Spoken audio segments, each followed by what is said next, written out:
Bonjour chacune, chacun. Donc les jeunes qui veulent aller avec Pasteur François, sentez-vous libre. J'aimerais accueillir Claire Brown qui est avec nous. Lève la main Claire. Je ne sais pas si vous vous rappelez pour certains, elle venait avec sa maman. Sa maman n'a pas pu venir ce matin. Elle était plus petite, maintenant c'est une jeune femme. Donc on est très content que tu sois parmi nous. Vraiment, merci d'avoir fait l'effort de venir ce matin et passer un bon temps à tous nos jeunes. Merci Pasteur François. Merci aussi à toute la belle équipe de louanges, hein. C'était magnifique encore ce matin. T'es gâté. Merci Bruno aussi pour ton intro et tes partages. Ils sont disponibles sur le groupe, hein, si vous ne pouvez pas être là aux études bibliques. C'est mieux d'être là aux études bibliques parce qu'on a du direct. Après, on échange, on pose des questions, on partage. Mais si vous ne pouvez pas y être, vous pouvez écouter et vous vous régalerez de sa portion aussi. Voilà. J'aimerais aussi accueillir, il y a la sœur et le beau-frère de... ils sont où? Des Rouquettes. Voilà, soyez les bienvenus aussi, hein. Ils viennent de Saint-Étienne par là-bas, c'est ça? À, à côté, au milieu, voilà. Saint-Symphorien-sur-Coise? Ah ben voilà, vous connaissez tous Saint-Symphorien-sur-Coise. C'est le village de notre frère Yves Bonnet et de sa sœur, hein? Donc Solange. Donc en tout cas, merci d'être avec nous ce matin et que Dieu bénisse chacun d'entre vous. Il y a un frère aussi au fond. Bienvenue. Je ne sais pas, votre prénom c'est comment? Oui, Samuel? Bienvenue Samuel, que Dieu vous bénisse. Merci d'être avec nous ce matin. Jefferson et Delphine aussi qui sont avec nous. Soyez les bienvenus tous les deux. On est content de vous avoir ce matin. Allez, on y va, vous êtes prêts? On a déjà été gâtés et on a encore, je crois, des bonnes choses. On va lire dans Romains chapitre 5, versets 1 à 11. Et on essaiera de... je pense que tout ce qu'on a entendu, ça va être lié avec cette intro, ces chants. On va prier. Seigneur, bénis ce partage et donne-moi de la simplicité, de la clarté et que chacun puisse recevoir une parole qui vient de toi, un mot d'encouragement, un mot d'espérance, un mot qui fortifie la foi et qui nous donne envie de nous approcher de toi et de croire, Seigneur, que c'est possible et de croire, Seigneur, que c'est bénéfique. C'est bénéfique pour notre âme, c'est bénéfique pour notre vie, c'est bénéfique pour notre quotidien, c'est bénéfique pour nos relations sur cette terre, c'est bénéfique pour notre avenir court et avenir éternel. Donc merci Seigneur pour toutes ces choses que tu nous offres et pour ta parole et pour l'apôtre Paul que tu as utilisé pour nous donner voilà, le cœur de l'évangile. Aide-nous à le comprendre, à le recevoir, à le croire, à l'accepter, à reconnaître que c'est ta parole, Seigneur, et que c'est toi qui nous parles, et c'est toi qui nous convaincs par le Saint-Esprit, au nom de Jésus-Christ. Amen. Alors, Romains chapitre 5, et on va lire à partir du verset 1. Étant donc justifiés par la foi, nous avons la paix avec Dieu par notre Seigneur Jésus-Christ, à qui nous devons d'avoir eu par la foi accès à cette grâce dans laquelle nous demeurons fermes et nous nous glorifions dans l'espérance de la gloire de Dieu. Bien plus, nous nous glorifions même des afflictions, sachant que l'affliction produit la persévérance, la victoire dans l'épreuve, et cette victoire, l'espérance. Or, l'espérance ne trompe point, parce que l'amour de Dieu est répandu dans nos cœurs par le Saint-Esprit qui nous a été donné. Verset 6. Car lorsque nous étions encore sans force, Christ, au temps marqué, est mort pour les impies. À peine mourrait-on pour un juste, quelqu'un peut-être mourrait-il pour un homme de bien. Mais Dieu prouve son amour envers nous en ce que lorsque nous étions encore des pécheurs, Christ est mort pour nous. À plus forte raison donc, maintenant que nous sommes justifiés par son sang, serons-nous sauvés par lui de la colère. Car si lorsque nous étions ennemis, nous avons été réconciliés avec Dieu par la mort de son Fils, à plus forte raison, étant réconciliés, serons-nous sauvés par sa vie. Et non seulement cela, mais encore nous nous glorifions en Dieu par notre Seigneur Jésus-Christ, par qui maintenant nous avons obtenu la réconciliation. Euh, nous croyons que c'est la parole de Dieu, d'accord? Et nous croyons que c'est le cœur de l'évangile qui est en train d'être expliqué, dévoilé, révélé, n'est-ce pas? C'est l'évangile qui remet, l'évangile de Dieu remet la foi au centre, hein, au centre de la justification. Comment on peut s'approcher de Dieu? Pas parce qu'on a fait une bonne œuvre, pas parce qu'on a fait une petite prière, pas parce qu'on s'est repenti. Toutes ces choses ne sont pas des mauvaises choses, mais c'est comme le rappelait Bruno, on a du mal à l'accepter, mais l'homme a un problème, c'est le péché. On a tous une maladie. Et pour les plus jeunes, peut-être vous vous rendez pas compte. Vous vous rendez pas compte, la maladie que c'est. On s'améliore pas avec le temps. La chair ne s'améliore pas. Voilà, on est malade. Je veux dire, sans Dieu, on est vraiment malade tous. Et plus on avance, et vous regardez les gens, quelquefois deviennent aigris, deviennent parce que ça les étouffe en fait. Leurs relations sont compliquées, tout devient compliqué. Quand on est jeune, on passe par-dessus, on a encore de l'espoir. Et plus on s'avance en âge, et plus waouh, il y a encore des choses dans ma vie qui, hein, je parlais des ténèbres extérieures, oui, il y a des circonstances qui nous pèsent, mais peut-être ce qui pèse le plus, c'est de voir que le cœur, il est si tordu, il est toujours si malade. Et on va parler de ce texte nous aide à accepter cette réalité sans désespérer, parce qu'il y a une espérance. Et cette espérance, c'est c'est que Dieu nous a sauvés, Dieu nous a justifiés au moyen de la foi, parce que quelqu'un d'autre a fait ce que nous ne pouvions pas faire, a accompli la loi, a payé notre péché en mourant sur la croix, a vaincu la mort en ressuscitant et a vaincu le péché par sa résurrection aussi. Donc on n'accède pas à la présence de Dieu par des efforts humains, par une religiosité, par une obéissance à la loi, par tout ce que vous voulez, par tout ce que les religions nous disent. On va dire, mais qu'est-ce qu'on fait ici? C'est pas la religion ici, c'est pas la religion chrétienne.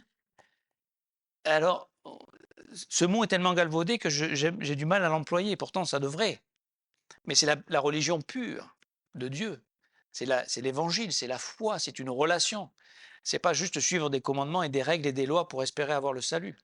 C'est avoir reçu ce salut et maintenant désirer découvrir ce Dieu, malgré que des fois ça va. Vous savez, quand il n'y a pas beaucoup de lumière, on ne voit pas trop les défauts. Mais quand on avance avec Dieu, dans la foi, dans la parole de Dieu, il y a de plus en plus de lumière. Et c'est normal, c'est ce qu'on désire. Et il y a de plus en plus de choses qu'on voit qu'on ne voyait pas avant, n'est-ce pas? Donc, tout ce qu'on a fait, c'est de croire en Jésus-Christ. Et le credo, c'est simple, c'est 3 mots. Christ mort, enseveli, ressuscité, pour nous sauver. C'est tout. Hein, c'est 1 Corinthiens 15, 3 et 4. C'est ce que nous croyons, que Jésus-Christ est mort pour nous, a été dans la terre et ressuscité. Et que maintenant, nous, on a cette espérance de ressusciter aussi avec lui, quand on va mourir, parce qu'on va mourir. Et on ne parle pas de ça dans ce monde, vous savez, ça fait trop peur. Fou, la mort, non, non, non. Mais nous, on en parle souvent, parce que la mort, on ne veut pas juste dire que ça ne va pas exister, ça va exister, mais on sait ce qui se passe, on sait ce qui nous attend, on sait notre espérance, on a une assurance, et c'est ce texte qui nous en parle en particulier. Donc, il y a, il y a des mots qui ressortent ici, qui sont très importants, qui ont déjà, au chapitre précédent, au chapitre 3, la fin de ce chapitre, on a eu ce mot rédemption. D'accord? C'est la mort sacrificielle de Christ qui paye pour nos péchés. Propitiation, c'est-à-dire qu'il nous a rendus propices devant Dieu, on est acceptable devant Dieu, la justice de Dieu est satisfaite parce que quelqu'un a payé le péché. Et puis là, il y a un mot qui apparaît extraordinaire, la réconciliation. Parce que ce qu'il faut bien comprendre, c'est que le péché avait séparé l'homme de Dieu. Et comment on pouvait être réconcilié avec Dieu? L'homme, dans son orgueil, a pensé, ben, je ne vais plus pécher, comme ça je vais être réconcilié avec Dieu. Mais ça, vous savez ce que ça fait? Ça fait des hypocrites. Qui font croire, et qui même arrivent à se faire croire eux-mêmes qu'ils y arrivent. Mais Jésus les a appelés des sépulcres blanchis, ces religieux-là. ces hypocrites-là. Et on est tous une tendance à aller vers ça. Vous en faites pas, même dans l'église de la grâce, même dans l'église évangélique. C'est naturel. Donc, en fait, quand on a accepté, ce qu'il faut bien comprendre, c'est que quand on fait ce pas de foi, de croire en Jésus-Christ et de reconnaître notre état, donc on ne peut pas se sauver, on ne peut pas résoudre ce problème, on ne peut pas se réconcilier. Nous ne pouvons pas nous réconcilier avec Dieu. C'est Dieu qui est venu se réconcilier avec nous, alors que c'est nous qui avons fait la faute. OK? Mais nous, tout ce que tu peux faire, c'est impossible. En revanche, c'est pour ça qu'on est chrétien, c'est que Dieu vient et nous offre un moyen, un chemin de rédemption, un chemin de réconciliation.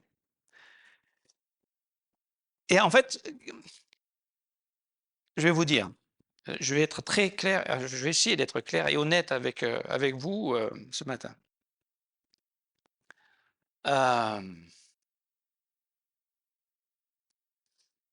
Ça nous embête un peu ça, parce que nous, on voudrait bien pouvoir faire quelque chose. Bah, dis-moi un peu ce qu'il faut faire. Moi, je sais que je ne peux pas me rendre parfait, mais dis-moi un peu qu'est-ce que je dois faire quand même. Et ce qu'on ne comprend pas, c'est que quand on prend cette décision de recevoir Jésus-Christ et de mettre notre confiance en lui pour notre avenir, de recevoir cette justification, il y a tout un tas de choses qu'on ne voit pas, qu'on ne sent pas toujours, qui se passent, qui sont spirituelles. Et comment on peut les connaître? Ben, c'est la parole de Dieu qui nous le révèle. Et il y a 7 changements qui se produisent. Enfin, j'en ai noté 7. Ça fait bien 7. C'est un beau chiffre. Mais il y en a plus. Mais en tout cas, vous allez comprendre. En fait, quand on accepte Jésus, on est de nouveau. On devient un enfant de Dieu. Le Saint-Esprit vient habiter en nous. D'accord? Le consolateur qui va demeurer éternellement avec nous. On voit ça dans Jean 15. Alors, premier changement, il est capital, c'est qu'on change, c'est un changement de vie.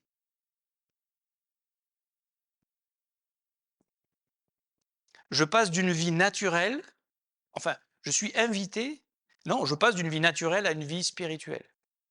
D'une vie qu'on appelle psychikos ou bios, la vie naturelle qui va mourir, à une vie pneumatikos ou zoé, à la vie éternelle, à la vie de Dieu, avec la qualité de la vie de Dieu.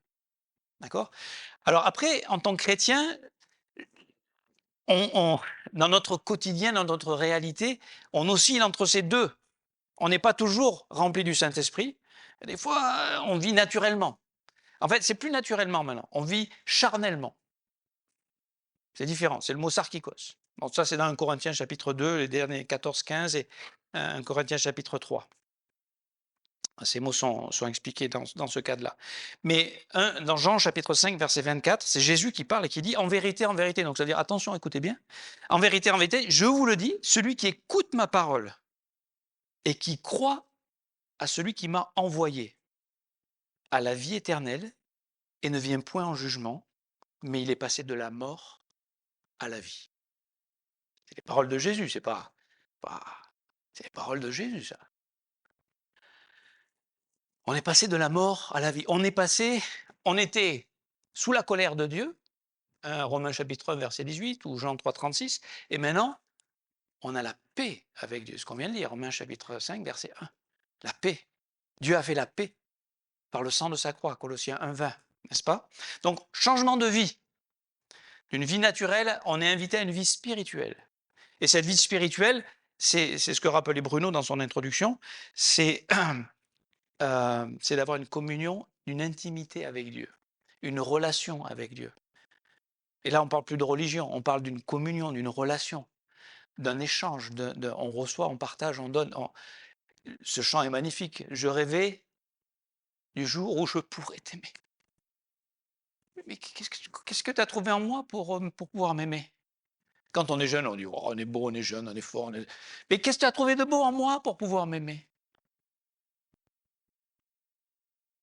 Et cet amour, vous savez ce que ça fait quand on commence à l'accepter, quand on commence à le croire, alors qu'il a sa source en Dieu, il n'a pas sa source en nous, il n'a pas d'origine en nous.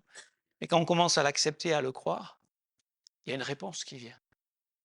C'est qu'à notre tour, on commence à l'aimer. C'est un changement, ça. On aime celui qu'on craignait. On aime même lui demander de nous sonder. On aime même peut-être faire face à nos ténèbres parce que là, on va le découvrir dans les ténèbres. Où est-ce que Job a découvert Dieu? C'était dans ses ténèbres, dans ses souffrances, dans ses afflictions, on va le voir. Donc il y a un changement de vie. Il y a un changement de royaume aussi.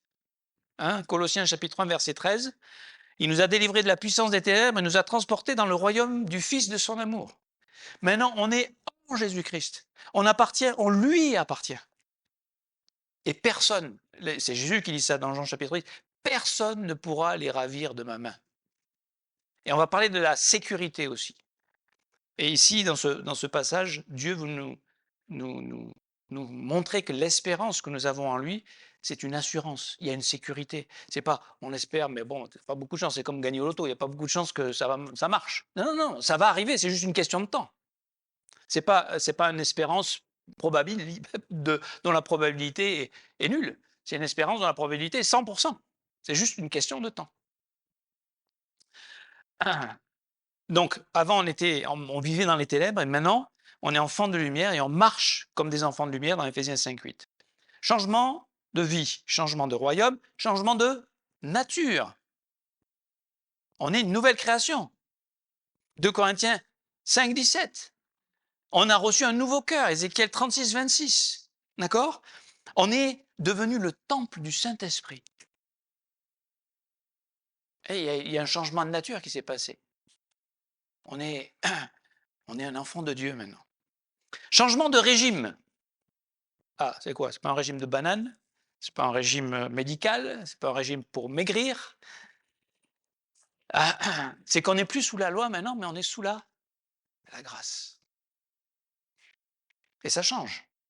Ça change beaucoup de choses. Romains 6,14, car le péché n'aura point de pouvoir sur vous, puisque vous n'êtes non sous la loi, mais sous la grâce. Vous êtes non sous la loi, mais sous la grâce. Ça veut dire que, qu'est-ce qui nous... Vous savez, souvent, aujourd'hui, dans l'idéologie, dans la philosophie, dans ce qu'on entend,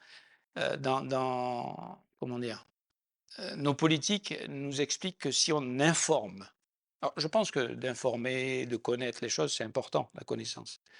Mais si on informe et qu'on explique aux gens la connaissance, on leur donne la connaissance, tout va bien se passer. Il suffit de leur dire ce qu'il ne faut pas faire, il faut faire. C'est tout. Et une fois qu'ils savent, ben, il n'y a plus qu'à. Mais la réalité, c'est que les gens ont, malheureusement, c'est pas parce qu'on sait une chose qu'on la fait, et c'est pas qu'une chose est mauvaise qu'on la fait pas, et c'est pas parce qu'on sait qu'une chose est bonne qu'on la fait.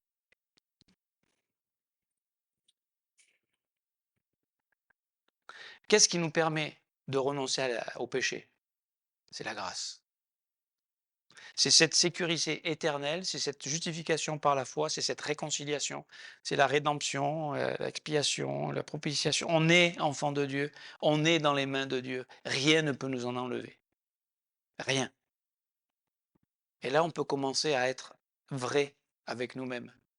Vrai avec la vérité du péché, du monde, de ce qui nous entoure, du défi de marcher avec Dieu. On peut être vrai. Donc il y a un changement de régime, il y a un changement de source de provision. Avant, notre seule source de provision, c'était nous. Peut-être les gens autour de nous, sur qui on s'appuie, qu'on manipule, peut-être certains, de qui on dépend. Enfin, voilà. Mais ça reste l'homme, avec ses moyens limités. D'accord? Alors on peut faire des choses, bien sûr, mais ça reste quand même limité. Surtout quand on est confronté à une tragédie, la maladie, la mort. Qu'est-ce que tu fais là? Alors la maladie, nous on est en France, on peut avoir des médecins. Mais si c'est incurable, qu'est-ce que tu fais? Ou si on ne trouve pas ce que tu as? Ou si on ne peut pas te guérir sur la minute, comme notre frère André qui souffre depuis déjà plusieurs semaines. Comment on fait? Eh bien nous maintenant, on a Dieu avec nous. Emmanuel, c'est ce qu'on va fêter à Noël. Dieu est pour nous. Dans Romains chapitre 8, à la fin de ce chapitre. Ou encore, on voit dans Éphésiens chapitre 1, verset 3, « Béni soit Dieu, le Père de notre Seigneur Jésus-Christ, qui nous a bénis de toute bénédiction spirituelle dans les lieux célestes. » Nous avons à notre nous avons des sources, des provisions inimaginables. N'est-ce pas? Ensuite, il y a un changement de perspective. Ça aussi, c'est important. Un changement de perspective.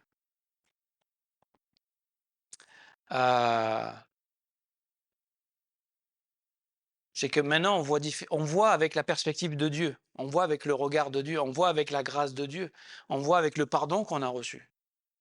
Et on voit que ce pardon qu'on a reçu, ben, peut-être c'est bien de le partager. On voit que c'est maintenant possible d'aimer notre prochain. C'est ce que dira Jean dans son épître, 1 Jean 3,14. Nous savons que nous sommes passés de la mort à la vie, donc ça c'est changement de vie, parce que nous aimons les frères. Il y a quelque chose, maintenant on commence à aimer les frères et les sœurs. Parce qu'on a reçu l'amour de Dieu, parce qu'on a commencé à aimer Dieu, et que cet amour, maintenant, on peut le partager les uns avec les autres. C'est ça l'Église.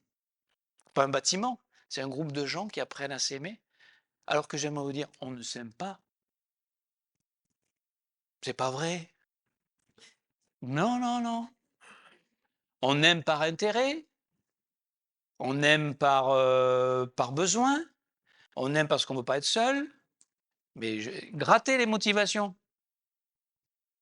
Même vous avez du mal à vous aimer vous-même. C'est pas vrai? Quand on se voit dans la chair, on ne se supporte pas, on ne s'aime pas. Et c'est pour ça qu'on doit changer de perspective pour apprendre à se voir, n'est-ce pas? Comme Dieu nous voit. Racheter, laver, pardonner, sanctifier.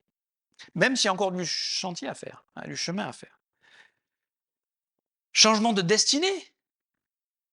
Et après, on s'arrêtera là, on passera à autre chose. Mais vous voyez tous ces changements que d'avoir cru en Jésus-Christ, que ça produit? C'est que maintenant,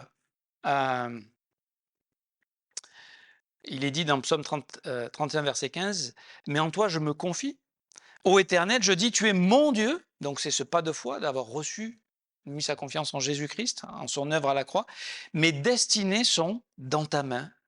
Délivre-moi de mes ennemis et de mes persécuteurs. Fais luire ta face sur ton serviteur. Sauve-moi par ta grâce. » Voilà ce que... savoir que nos destinées, notre destinée et nos destinées, et notre vie sur cette terre sont dans la main de Dieu.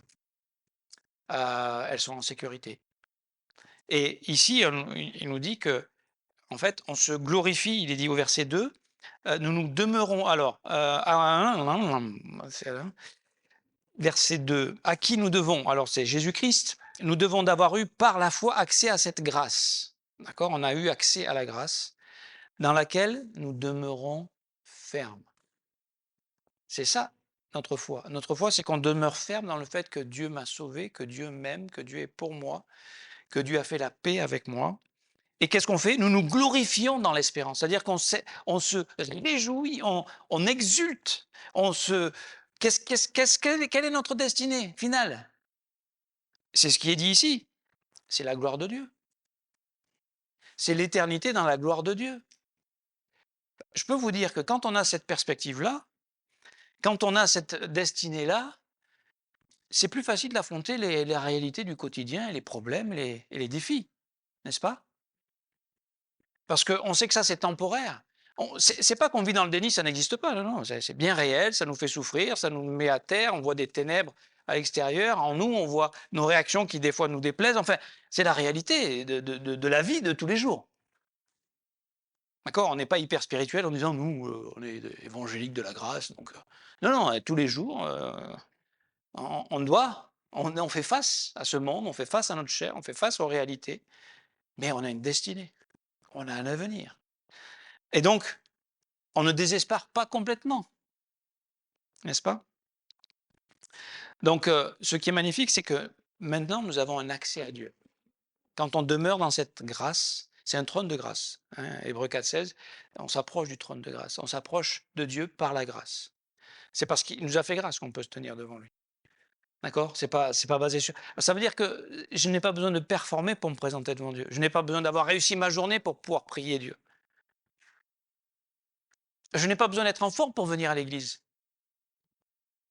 Si vous venez à l'église que quand vous êtes en forme, ben vous ne me verrez pas souvent.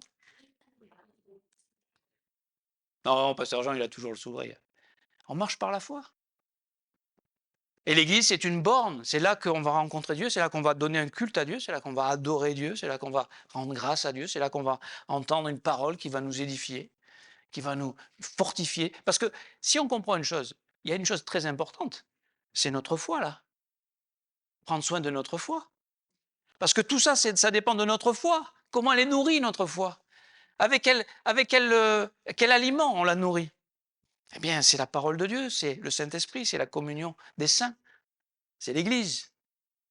Hein, on n'est pas tout seul dans son coin, parce que là, on pourrait être très subjectif.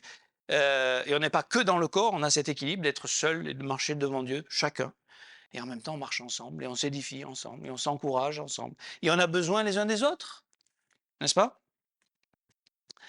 Donc, on est passé de la colère à la paix de Dieu, de la loi à la grâce, parce que vous savez que, peut-être je ne l'ai pas précisé tout à l'heure, ça me revient maintenant, mais la Bible dit que la puissance du péché, vous savez ce que c'est?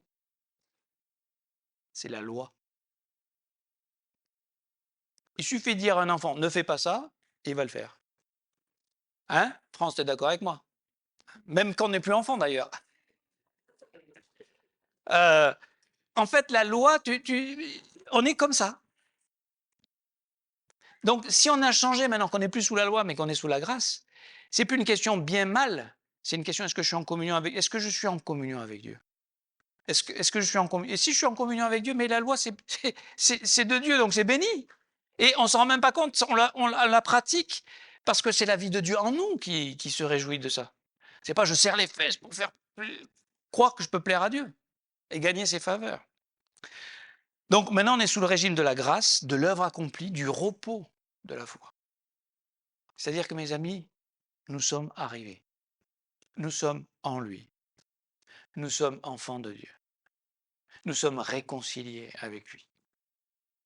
Et maintenant, ce qu'il nous demande, ce qu'il nous propose, c'est d'apprendre à vivre dans sa paix qu'il nous offre et dans son amour, par le Saint-Esprit. Hein, ce qu'on voit au verset 5. Ah, mais vous allez me dire, mais tu vis dans un monde de bisounours, pasteur Jean. La réalité, c'est que c'est dur. La réalité, c'est que voilà, des fois, il y a des pensées tordues qui viennent dans ma tête. Des fois, c'est tendu avec mon mari, avec ma femme, avec mes enfants, avec mes collègues de travail, je t'en parle pas. Avec mon voisin. Oula, le voisin, si on commence à parler du voisin. Si vous voulez avoir des bons voisins, soyez un bon voisin. Commencez par ça. Peut-être que ça fera que vos voisins deviendront des bons voisins. Un petit conseil. En fait, c'est comme ça que ça marche avec Dieu, n'est-ce pas? Et on peut des fois supporter, hein, patienter, prier, croire, aimer inconditionnellement, et peut-être que les relations peuvent s'apaiser. Parce que dès que ça commence à monter, la mayonnaise, je peux vous dire que si vous avez un mauvais voisin et que vous êtes en train de vous disputer, ça peut vous pourrir toute votre vie. Il faut peut-être mieux déménager des fois. Hein. Ou alors accepter de changer de perspective, n'est-ce pas? Parce que tout ce que je vous ai dit là, ça devient très pratique. Ça devient très concret dans nos relations les uns avec les autres. Et en fait, c'est ce que Paul est en train de nous dire. Quand on lit les versets, verset 3, bien plus, nous nous glorifions même des afflictions, sachant que l'affliction produit la persévérance. Attends, qui est content d'être éprouvé? Qui est content d'être dans des situations, des circonstances d'injustice avec quelqu'un qui est dans les ténèbres et qui vous fait du mal? Personne n'aime ça. D'accord? Personne. Et pourtant, Jésus nous dit une chose dans Jean chapitre 16, verset 33. Il nous dit, je vous donne ma paix. Et je tords le verset. Jean chapitre 16, verset 33.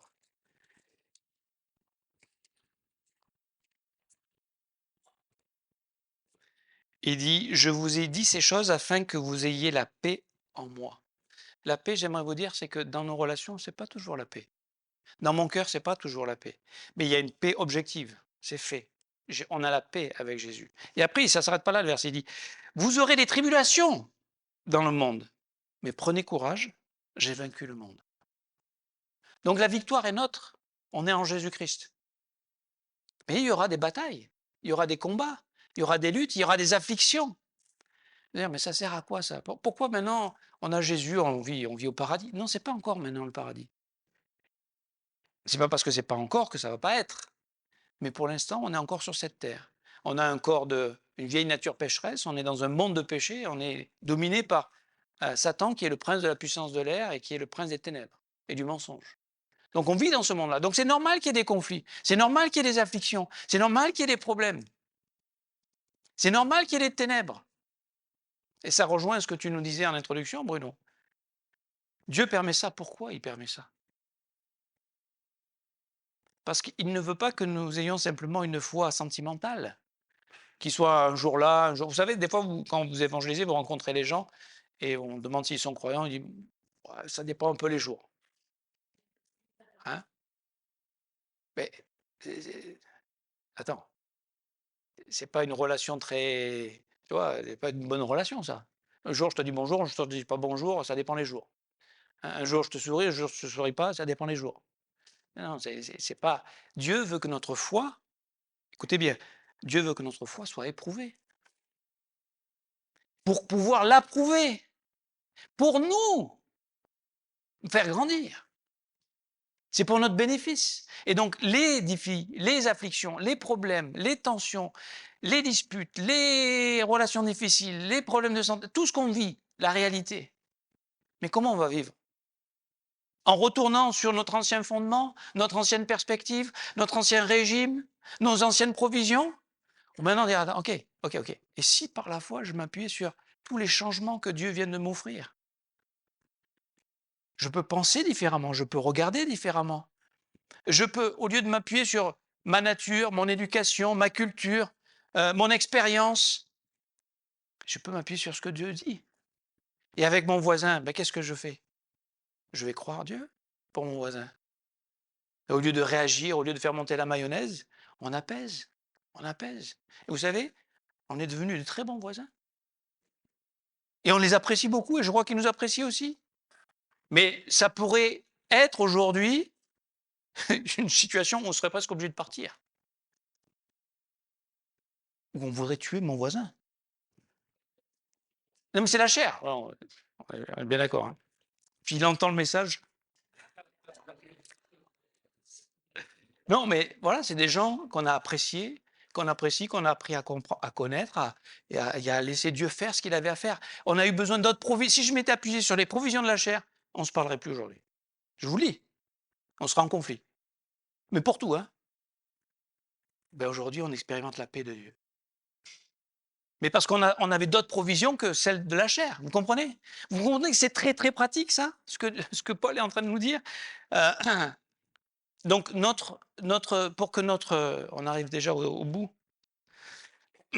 pour que cette espérance devienne une réalité dans notre vie, elle doit être éprouvée.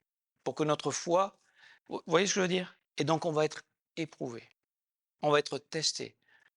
Et qu'est-ce qui va se passer? Ben là, je vais vous donner un tout petit témoignage, mais ce qui va se passer, c'est que notre foi va être encouragée parce qu'on dit, mais ça marche. Nom de bleu. Nom de bleu, mais ça marche. Je crois Dieu, j'obéis à Dieu, je renonce à mon orgueil, à ma susceptibilité, à moi-même. Je meurs à moi-même et je laisse Dieu faire. Bing, ça marche. Et tu te dis, mais si ça marche pour ça peut marcher pour autre chose. Ça peut marcher pour mon couple, ça peut marcher pour mes enfants, ça peut marcher pour mon travail, ça peut marcher pour mon regard sur moi-même. Ça marche. Et c'est ça que Paul voulait nous dire ce matin. Et qu'est-ce qui se passe quand on découvre que ça marche? En fait, on rencontre la présence de Dieu. Et la présence de Dieu nous suffit. C'est mon essentiel. Quand Dieu est là, mais je vais vous dire, quand Dieu est là, je ne sais plus quel est ce verset qui les mondes pourraient s'écrouler, mais pour moi, tout irait bien. Les montagnes pourraient chanceler, mais Dieu est là. Vous imaginez? Dieu est là. Qu'est-ce que ça fait? Ça fortifie votre foi.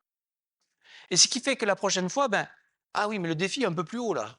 Là, tu me demandes de pardonner à quelqu'un qui m'a vraiment fait. Mais alors là, puis il a vraiment voulu me faire du mal. Là, c'est non, et pourquoi pas essayer? Pourquoi pas croire Dieu? qui va s'occuper de lui, et surtout il va s'occuper maintenant, il va pouvoir s'occuper de nous parce qu'on lui fait confiance. On va s'appuyer sur ses provisions maintenant. Euh, Qu'est-ce que je peux vous dire? Il y a encore beaucoup de choses. Je termine. Allez, vous avez encore 3 minutes et on s'arrêtera là. Je vais essayer de conclure parce qu'il y a tellement de belles choses à dire. Comment vous dire ça? Quand c'est le verset 8. Mais Dieu prouve son amour envers nous que lorsque nous étions encore pécheurs, Christ est mort pour nous. Comment est-ce que je sais que Dieu m'aime? Parce que je le sens. J'aime à vous dire, vous ne le sentez pas souvent que Dieu vous aime. Soyez honnête. Par moment, bien sûr, dans les chants, dans l'adoration, dans un moment dans la parole de Dieu, un verset qui tout d'un coup, c'est comme ton cœur bondit, là, et tu dis, c'est vivant, ça te percute, et tu goûtes l'amour de Dieu, tu sens la présence de Dieu. D'accord? Mais dans la réalité, pas toujours. Dans le quotidien, pas toujours. Quand tu es sur l'autoroute et qu'il y a des bouchons et qu'ils conduisent comme des malades à côté, tu t'énerves. D'accord? Bon. Voilà, je veux dire, c'est la réalité de notre vie souvent. Mais comment est-ce que je sais que Dieu m'aime? Parce qu'il a démontré. Et c'est pas subjectif, ça, c'est objectif. C'est un fait. Et il est mort pour moi quand j'étais comment? J'étais pécheur. Au verset 6, j'étais sans force. Et le mot, c'est anestenos, qui a donné asténéos, qui a donné asthénie, qui veut dire malade. Dans Jean 5,5, quand il est parlé du malade, qui est le paralytique pendant 38 ans, qui ne pouvait rien faire, ben c'est ça, on est sans force. On ne peut rien faire. On ne peut rien faire. On est pécheur. Et au verset 10, il dit, on est même ennemi. Alors, moi, je serais prêt à mourir pour quelqu'un qui en vaut la peine, mais pour un gars comme ça, qui veut mourir pour un gars comme ça? Qui veut donner son fils pour un gars comme ça? Personne. Mais lui, il l'a fait. Parce qu'il a vu plus loin. Il a vu plus loin que la réalité. Et j'aimerais vous dire que ce qu'il vient de décrire là, c'est toujours nous dans la chair. Sans force, ennemis et pécheurs.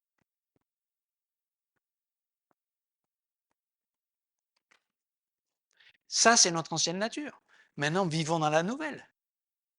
Et ma conclusion, ça ira avec ce que tu disais hier, Bruno, et ce que tu as commencé à partager aussi ce matin. J'avais cette pensée, cette méditation quand tu as parlé de ça déjà hier. Si on est honnête, on peut être découragé. On voit le monde, on voit la folie du monde, on voit les gens qui courent après des choses vaines, on le sait que c'est vain, et même des fois nous on y court aussi après. Donc on voit même notre propre folie. On regarde notre passé, on voit avec regret peut-être les mauvaises décisions qu'on a prises, le temps qu'on a perdu. Et puis on peut arriver à la fin de sa vie et avoir encore beaucoup de regrets, beaucoup de... Et imaginons, voilà, demain, aujourd'hui, c'est mon dernier jour. J'espère pas. Mais si c'était le cas, là où je vais, ça va bien pour moi. Ce sera plus dur peut-être pour vous, pour ma femme et ma mère et ceux de qui je suis proche, mais pour moi, ça sera bien. Hein, Paul il dit ça, c'est mieux de mourir que de... Si je peux partir, c'est une bonne chose. Mais de toute façon, on va partir. Imaginons demain. Je le sais. Qu'est-ce que je fais? Je me lamente, j'ai peur, je me pose des questions, je regarde ma vie et je regrette. Oh là, pétard, et ça, et ça, et ça, et ça, et ça, et ça, et ça. Ouh là là. Et je déprime. Ou alors, je change, j'accepte ce changement. Dieu, tu es content avec moi aujourd'hui. Et bientôt, je vais être avec toi. Et tu as déjà tout fait. Il y a encore peut-être des choses encore à faire avant qu'on... Je peux vous dire, il y a beaucoup de choses qui restent encore à faire dans notre expérience. En position, c'est tout accompli. Mais dans ce que nous, on voit, il y a encore beaucoup de choses, beaucoup de sanctification à faire. Hein, ça n'en touche rien à notre salut. Mais ce que je veux vous dire, c'est qu'on pourrait passer sa vie à être déprimé. Et là, j'espère que si ça arrivait, je dis non, maintenant je vais, comme Jacob, je vais croire Dieu, ce qu'il a préparé. Et ce que je veux dire, c'est que ce jour-là va arriver. Pourquoi pas vivre maintenant avec cette attitude-là? De dire, OK, il y a plein de choses qui ne vont pas, mais ça n'empêche pas Dieu de m'aimer. ça n'empêche pas Dieu de faire son œuvre en moi. Ça n'empêche pas Dieu de... C'est lui qui me sanctifie. C'est lui qui est à l'œuvre. C'est lui qui permet les situations, les circonstances. C'est lui qui m'amène des fois au bout de moi-même pour que je crie à lui. Vous pensez qu'on n'est pas dans ses mains? Je pense que ce texte-là nous parle d'une sécurité. Et c'est pour ça qu'il dira à combien plus forte raison. Maintenant qu'on est enfant de Dieu, à combien plus forte raison? Vous pensez que Dieu va vous abandonner? Que Dieu va vous rejeter comme du chien? Parce que c'est ce qu'on mériterait, si on est honnête. Soyons honnêtes, c'est ce que nous on ressent, c'est ce que nous on voit. Mais on doit changer de perspective. C'est pas ce que Dieu dit. C'est pas ce qu'il a fait. C'est pas ce que nous sommes. On est déjà enfants de Dieu, Jean 3,2. Et un jour, ça sera manifesté, ça ne se voit pas toujours, mais on l'est déjà. Et donc, je voulais juste nous encourager avec cette pensée. Quelle sécurité on a? Quelle assurance on a? Quelle liberté on a? Et avec cette assurance, cette liberté, cette sécurité, savoir qu'on a la paix, qu'on a l'amour de Dieu, qu'on est réconcilié, qu'on a une espérance extraordinaire, dont on peut exulter, dont on peut se réjouir, dont on peut se glorifier, parce que ce n'est pas mes œuvres, c'est lui qui me l'a offert. Eh bien, quand je suis face à la réalité et les difficultés, je vais choisir de croire Dieu. Encore. Combien de gens disent: «Oh non, je ne crois plus parce que j'ai été déçu». C'est pas vrai? Vous rencontrez des gens qui ont eu une expérience un peu avec Dieu et puis ils n'ont pas compris Dieu, ils n'ont pas compris. J'ai perdu mon grand-père, non, c'est pas possible. Mais non, mais c'est dur, c'est pas pour minimiser la chose, mais c'est des choses qui arriveront.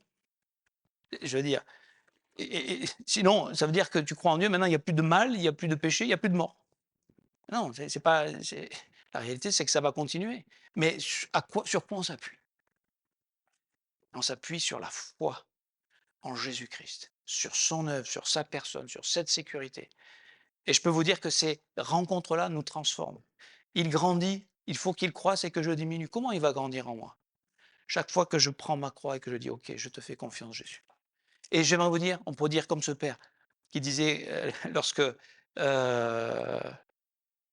c'est quoi? C'est quand il va guérir sa fille, il lui dit, «Je crois, mais viens au secours de mon incrédulité». Dans nos émotions, des fois: «Oh Seigneur, je crois, mais j'ai besoin que tu m'aides, même pour croire».